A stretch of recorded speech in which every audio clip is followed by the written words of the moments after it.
All right, so I've got this Hurst Competition Plus shifter completely blown apart. This particular model is for a 1963 Plymouth Sport Fury with a T10, but this is still out of a Mopar. But not that that really matters, because most of these Hurst Competition Plus, if not all of them, are very similar, if not the same.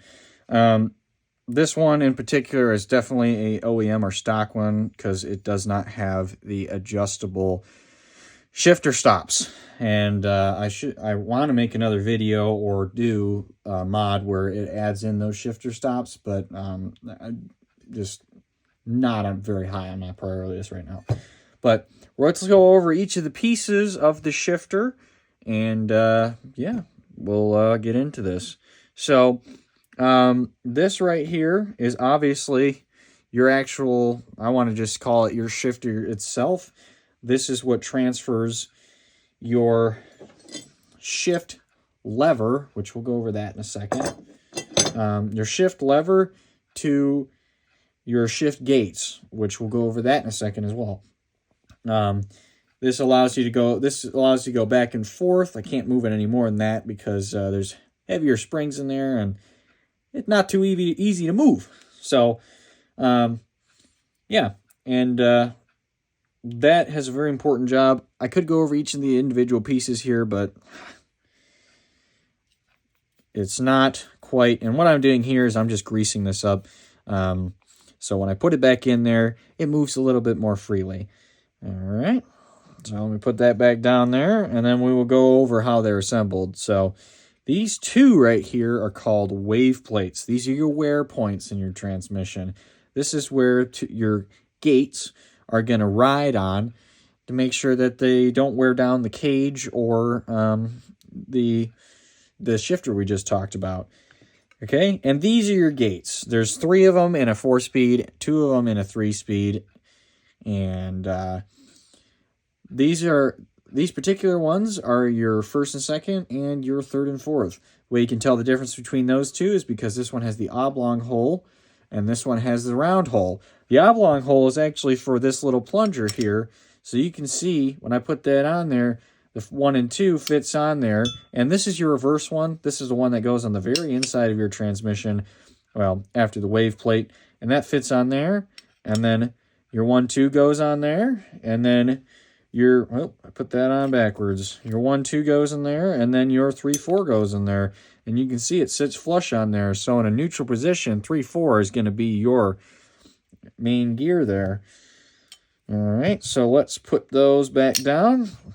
Go over some of the outside parts of it. So this is your shifter cage. This is where everything gets housed together in a nice little good package. This is a Competition Plus, says it right there. Obviously, this is a stock one. This is let's see, 61 years old. It's hard to read now, but you can still tell that this is definitely a Hurst Competition Plus. This is what it's basically your internals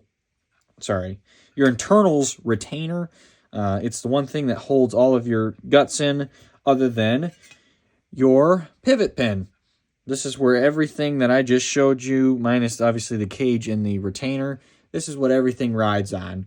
It all sits just on this pin, and it all rotates on that. And then this is just a dust cover that goes in the body of your transmission, and this is your shift lever. It does pretty much that. It just attaches right there and allows you, this is what connects you to your transmission. All right, so how does it go together? Well, quite like this. So you're going to start with your inside wave plate. This inside wave plate is a pretty simple piece. It is got the hole right there and the hole up top, so it just goes on like that. All right, then we're going to grab our reverse gate, and that one goes in like this, because if you put it in like this, then you won't be able to get all your other gates in there. So you just slide that on there. All right, then you're going to grab this shim. This is the difference between your first and second and your reverse. And you want to make sure you get that in the right way, because I just put it in backwards, and that's the reason I'm making this video a third time. All right, then you're going to stick your 1-2 in there, making sure that it is facing down here. And what I mean by that is this clevis is facing towards where you just put in your reverse lever, your reverse gate. All right, then you're going to stick this in here. This is your 3/4, obviously. It just slides on top there. And last but most importantly, not least, is your outside wave plate. You can tell it's your outside one because it doesn't have any holes in it other than the one it pivots on. So after that, we're going to slide it all in there, and after it's greased, it slides in a whole lot better. And what I like to do is I like to grab the screwdriver we took off that initial internal retainer in, and I like to just go like this because it usually gets them pretty well in line. It's not perfect by any means, but it gets them pretty close. And usually you just got to shake it around and it will go in like that. And with a little bit of wiggling, it slips right into place. All right, so next we're going to just stick it in here like this. All right, you're going to want to line the one side up. All right, grab your screwdriver, get it in between the cage and that. And then that will slip in like that. Should be a little loose, but not too loose. And then this is that dust shield I talked about at the beginning of this video. This goes in pretty simply. Okay, it's going to slip in there, and then there's 2 little detents on it. And sometimes this can be difficult because it's a curved piece going on another curved piece. But I just like to get a screwdriver in there, bend it up, push it down until it slips into place like that. And that's just covering your shifter to make sure no more crud gets in there. All right, with that on, we got our shifter assembled. Let's put our shift rod on. I'm making sure I'm putting it on the right way, because when I got this shifter, it was on the wrong way. Oop. Let's line up our bolt holes there. And for the sake of speed, I'm going to zip this on with a